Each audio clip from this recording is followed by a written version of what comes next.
날 만나러 찬양으로 하나님께 나갑니다.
계속해서 우리 하나님을 찬양합니다.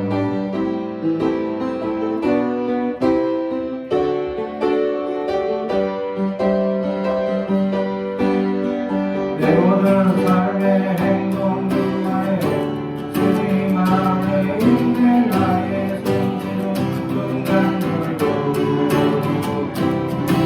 내 모든 삶의 걸음 중에 내게로 주 안에 나의 숨쉬는 순간들도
그가 머리를 걸어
영광의 주님을 보게 하소서. 주의 영광 이곳에 가득해 우린 손에 주님과 함께 찬양하며 우리는 전진하리. 모든 영광 주올 때까지 주의 영광 주의 영광 이곳에 가득해 우린 손에 주님과 함께 찬양하며 우리는 전진하리. 모든 영광 주올 때까지 당신의 시간을 두고 땅 가운데 오셨네. 우리 없는 하늘 원치 않아 우리 삶에 오셨네. 당신의 평안 버리고 우리에게 평안 주셨네. 가장 낮은 자의 모습으로 우리 삶에 오셨네. 하나님 우리와 영원히 함께 하시네. 꿈없는 우리에게 그 나라 보여주시네. 연약한 자들의 친구가 되어주시고 없는 우리의 인생을 위로하시네. 당신의 시간을 주고 땅 가운데 오셨네. 우리 없는 하늘 원치 않아 우리 삶에 오셨네. 자신의 평안 버리고 우리에게 평안 주셨네. 가장 낮은 자의 모습으로 우리 삶에 오셨네. 하나님 우리와 영원히 함께 하시네. 꿈없는 우리에게 그 나라 보여주시네. 연약한 자들의 친구가 되어주시고 힘없는 우리의 인생을 위로하시네.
우리에게 주시는 하나님의 말씀은 베드로전서 4장 12절에서 19절 말씀입니다.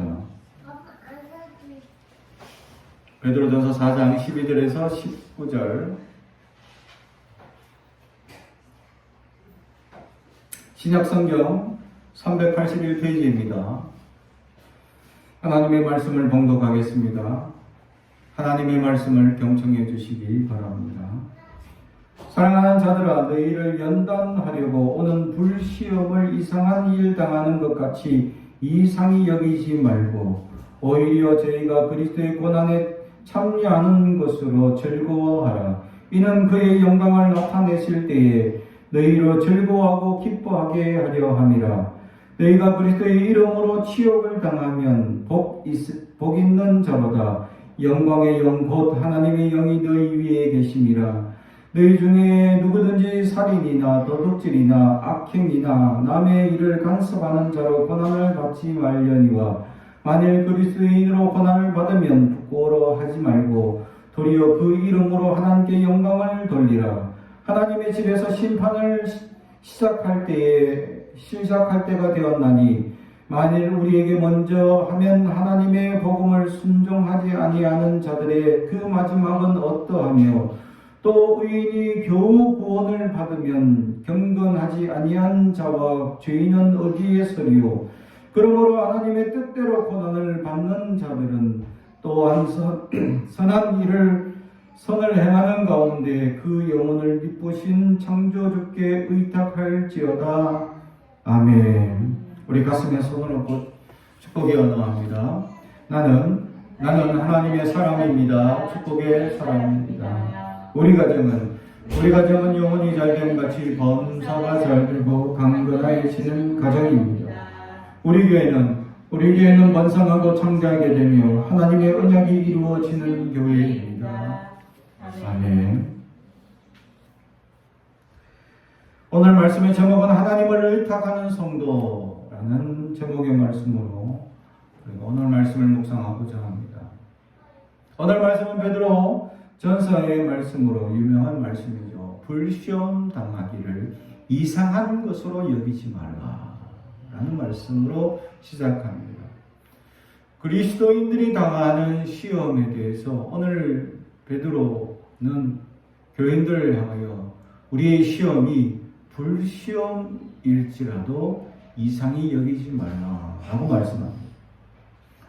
그냥 어느 정도의 시험 또는 적당한 시험은 누구나 견딜 수 있다라는 거죠. 그리스도인들이 견디고 감내해야 될 이 시험은 불시험이다라는 것을 오늘 우리에게 전해주고 있습니다. 사랑하는 성도 여러분, 많은 사람들이 시험 안 당하고 그냥 행복하고 평안하기를 원하고 있습니다. 형통하기를 원하고 하나님의 놀라운 은혜가 이루어지기를 원하고 있습니다. 근데 이 불시험을 주는 이유가 먼저 있다는 거죠. 그 이유에 대해서 오늘 말씀 12절에는 분명히 말씀하고 있습니다. 사랑하는 자들아, 너희를 연단하려고 오는 이 불시험에는 목적이 분명히 있다라는 사실이죠. 연단하려고 오는. 그래서 이것을 이상히 여기지 말라. 다시 말하면 그 사람이 성장하고 그 사람이 놀라운 은혜를 누리는 사람으로 나아가기 위해서는 하나님께서 시험하는데 어떤 이들에게는 불시험할 수도 있다라는 이야기입니다. 일본에 처음으로 개항한 도시가 나가사키입니다. 나가사키 우동 아주 유명하죠. 저도 나가사키 우동을 참 좋아합니다. 근데 이 나가사키에는 이 26성인의 기념관이 있습니다. 거기가 어디냐면 시내 한가운데 이렇게 공원으로 조성되어져 있는데 도요토미 히데요시가 개항된 그곳에서 많은 선교사들이 와서 복음을 전파하니까 많은 기독교인들이 생기기 시작한 겁니다. 나라 곳곳에 기독교인들이 생겨서 그 기독교의 평등 사상을 가장 싫어했습니다. 왜냐하면 자기들은 군주와 신하라는 절도 이것을 가장 중요하게 여기는데 평등이라는 사상 때문에 이 종이나 주인이나 허물 없이 한 마음으로 지내는 것을 가장 싫어했죠. 체제가 무너지는 상황입니다. 그래서 이 기독교를 거부하기 시작합니다. 그래서 도요토미 히데요시가 전국에 흩어져 있는 기독교인들 중에 신부와 함께 가장 열심히 믿는 26명을 뽑아가지고 개항인 이 항구에서 그들을 죽입니다. 그들이 26성인이 되어서 이 기념관이 되어져 있다라는 거죠. 그래서 이 포르투갈인, 이 덴마크인, 이 여러 이제 네덜란드인들에게 복음을 전하는 것을 금지하게끔 합니다.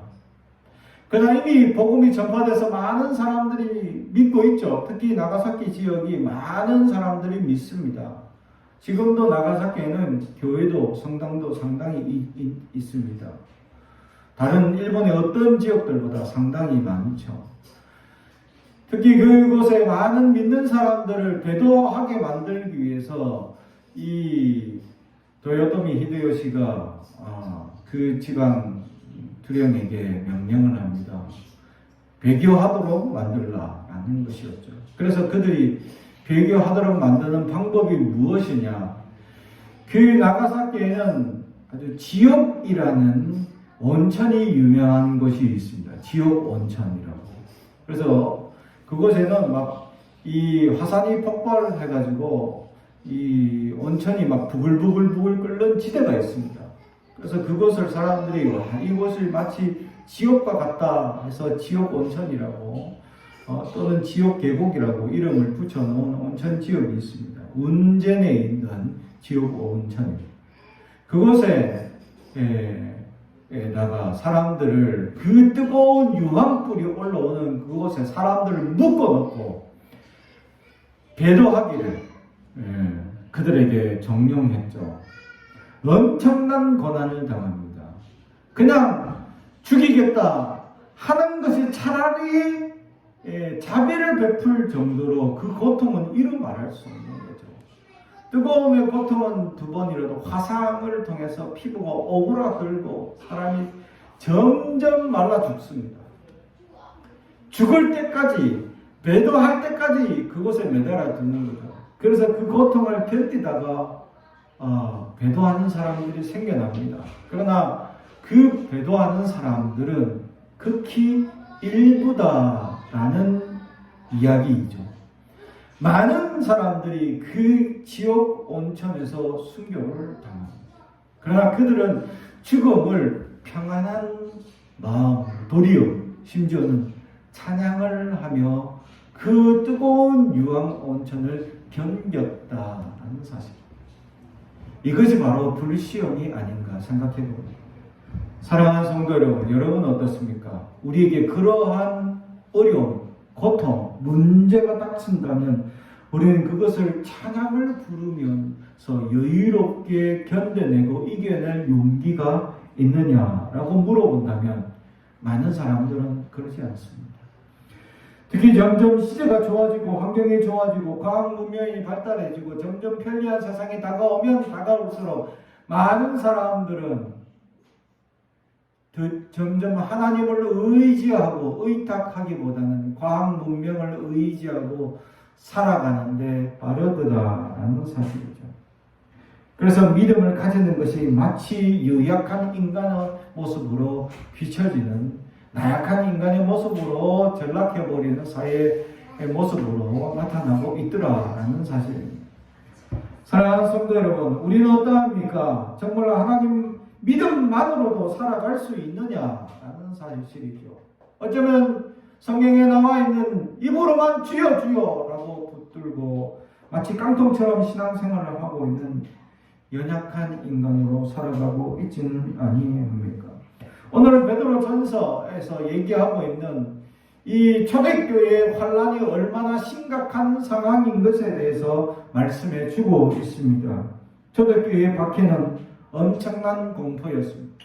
수많은 사람들이 배도하고 심지어는 그들이 이 향락으로 즐기고자 하였던 이 커다란 운동장을 경기장을 만들어 놓고 거기에 이 검투사들이 서로 싸우고 죽이는 그 장소에 예수 믿는 이들을 모아놓고 살려고 하는 장소로 만들게 됩니다.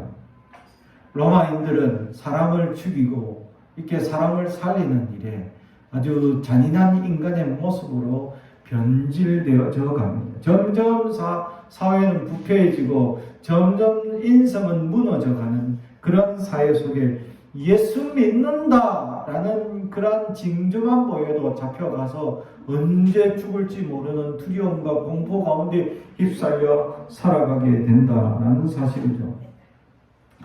이러한 수많은 이 초대교회의 환난과 핍박, 이것이 바로 불시험이었다라는 사실인데, 베드로 사도로는 이것을 이상히 여기지 말라라고 말씀하고 있다라는 사실.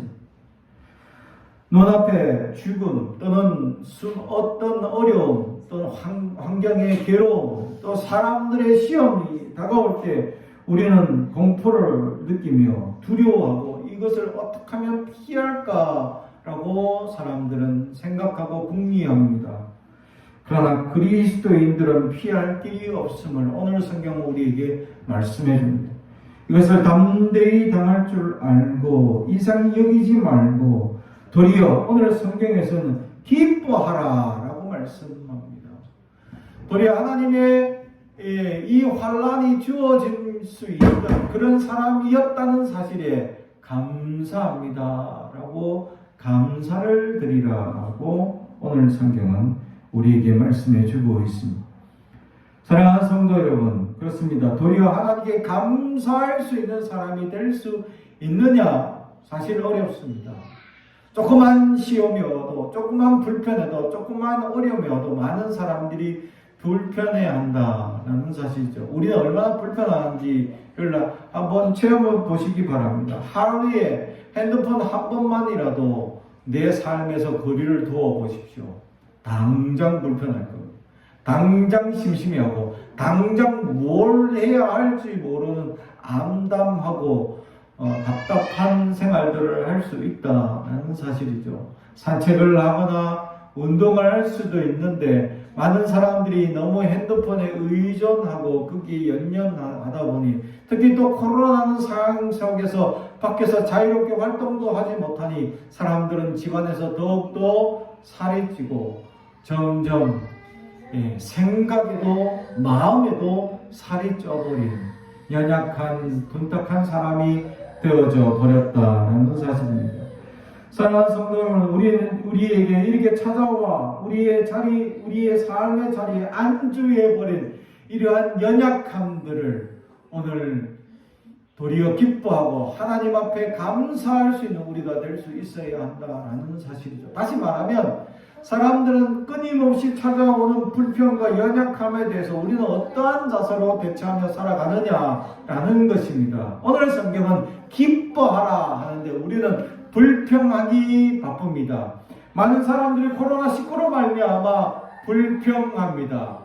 나약하고 또 이 어려운 상황에 불편해합니다. 이런 이 상황임에도 불구하고 물가는 여전히 올라가고 경제적인 어려움은 점점 더 우리에게 가중되어져 갑니다. 그러한 상황 속에서 당연히 많은 사람들이 더욱더 불편의 목소리를 높일 수밖에 없습니다. 그러나 그리스도인들은 불편하지 말라고 합니다. 도리어 기뻐하라고 오늘 우리에게 말씀하고 있다라는 것이죠. 고난이 또 이러한 어려움들을 이상히 여기지 말라는 것이죠.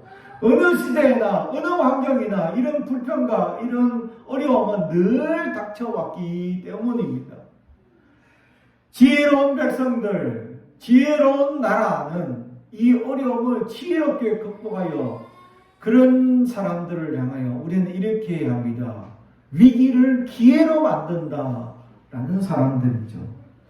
지금 이런 코로나라는 위기 속에서 많은 사람들이 기회로 만드는 사람과 아니면 그냥 일반인처럼 불평하고 그냥 이런 상황이 불만족스러워서 화를 내고 여전히 불평만 늘어놓은 삶을 살아가는 사람이 있는 반면에 어떤 사람들은 이런 상황을 통해서 하나님께서 계획하고 준비하는 또 앞으로의 계획을 바라보고 기대하고 소망하며 기뻐하고 준비하고 준비하는 사람들이 있더라라는 사실이죠.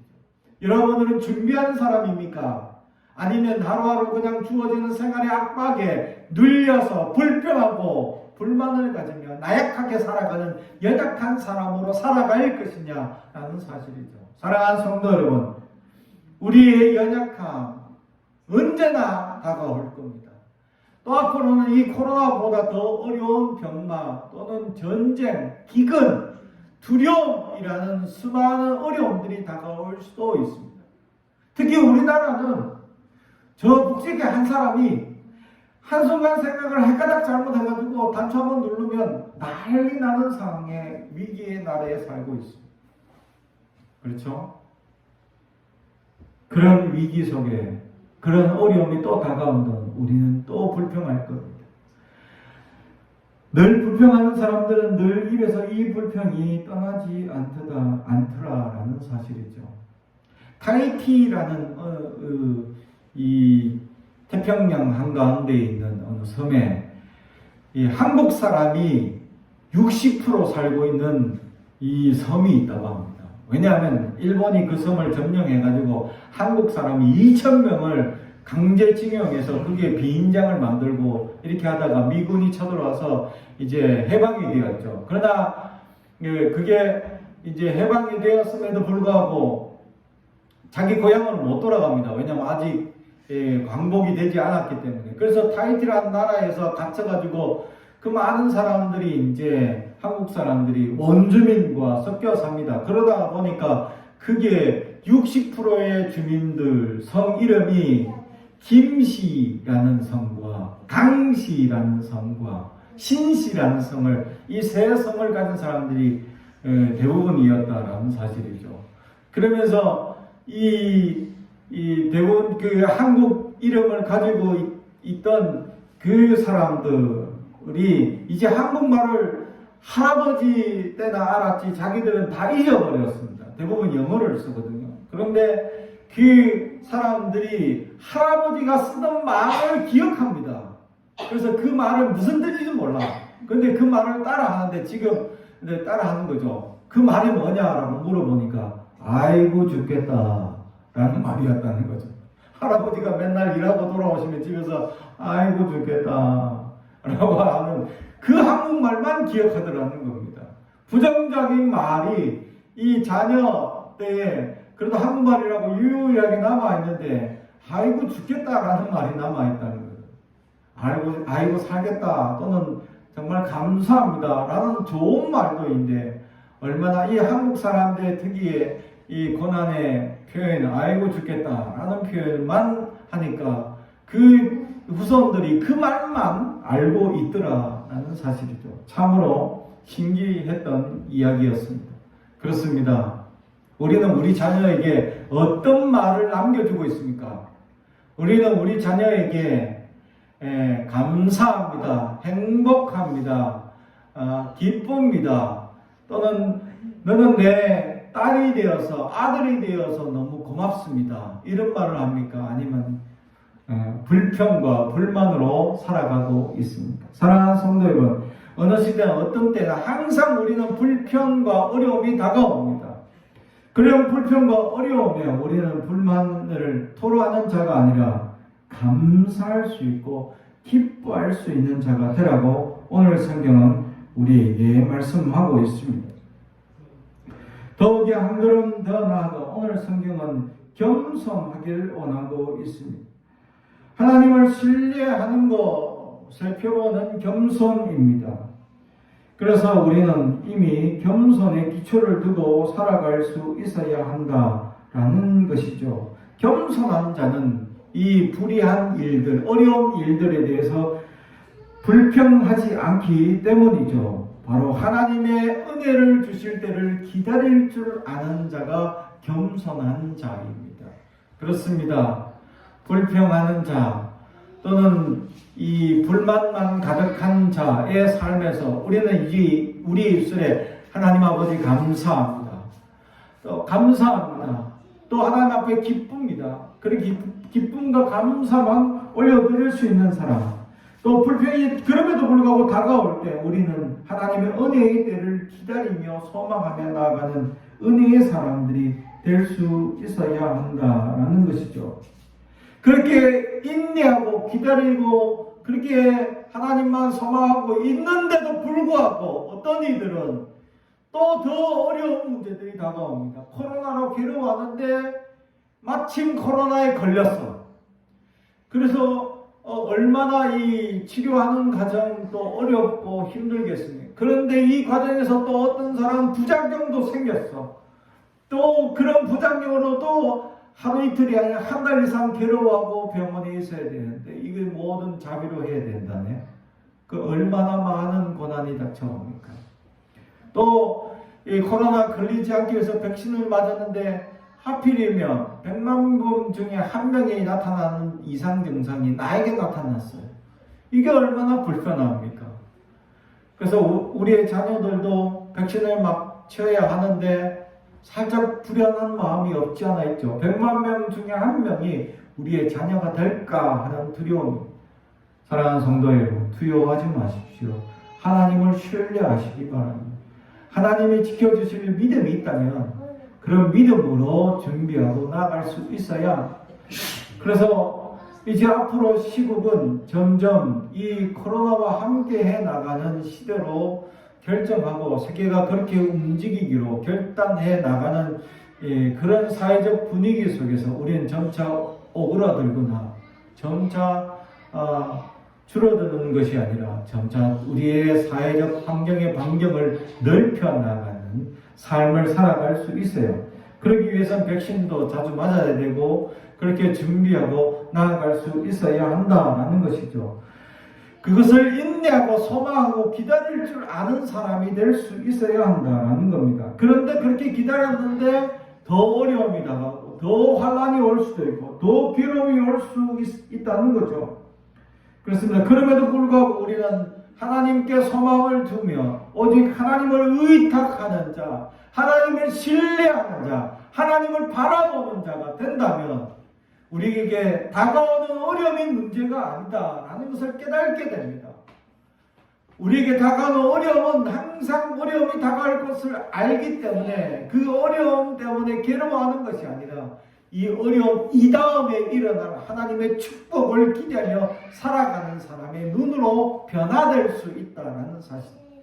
그렇습니다. 하나님을 의탁하게 되면 하나님께서 우리에게 하나님께서 이 어려움 이면의 상황들, 이 어려움 속에서 주실 축복과 이 어려움이 끝나고 난 다음에 주실 하나님의 놀라운 은혜를 하나님께서 준비하고 계획하고 있다라는 사실이죠. 그것을 기대하는 자와 그렇게 기대하고 소망하고 나가는 자와 그렇지 않고 어려움을 그냥 불편하고 나가는 자와의 차이는 분명히 크나큰 차이로 변모될 것이다 라는 사실입니다. 오늘은 종교개혁 500년이 지난 기념주일입니다. 종교개혁을 할 때만 해도 그들은 종교개혁이 이렇게 일어나서 정말 하나님을 참되게 더 깊이 하나님을 찾고자 하는 열망을 가진 이들이 얼마나 있을까 두려워했다라는 것 사실입니다. 실제로 마틴 루터는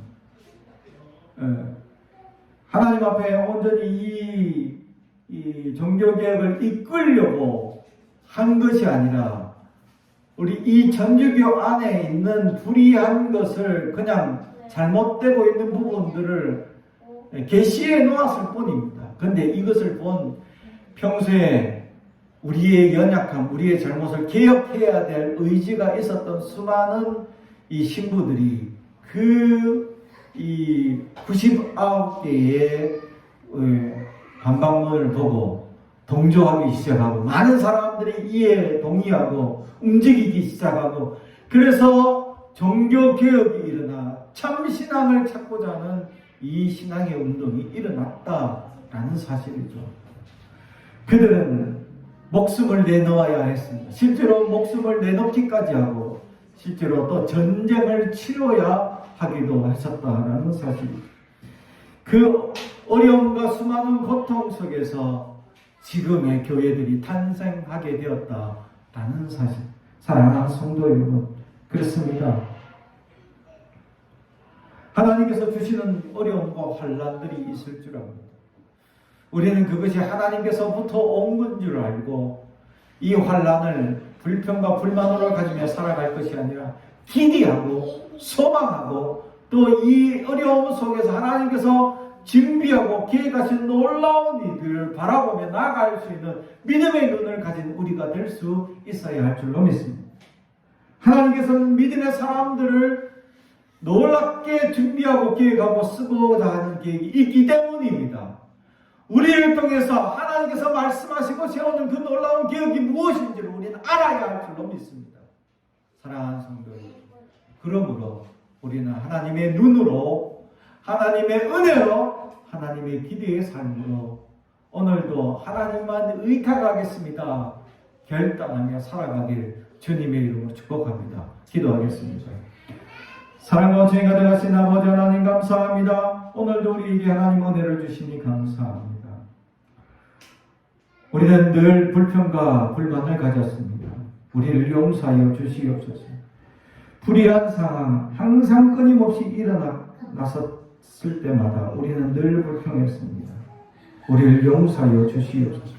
이제 하나님의 놀라운 은혜와 역사를 기대하게 하시고 불평한 상황 속에서도 하나님께서 역사하실 놀라운 역사를 바라보게 하시고 하나님의 놀라운 역사를 기대하며 살아갈 수 있는 주의 종들 될 수 있도록 하나님만 의지하게 하여 주옵소서. 예수님의 이름으로 기도드리옵나이다. 아멘.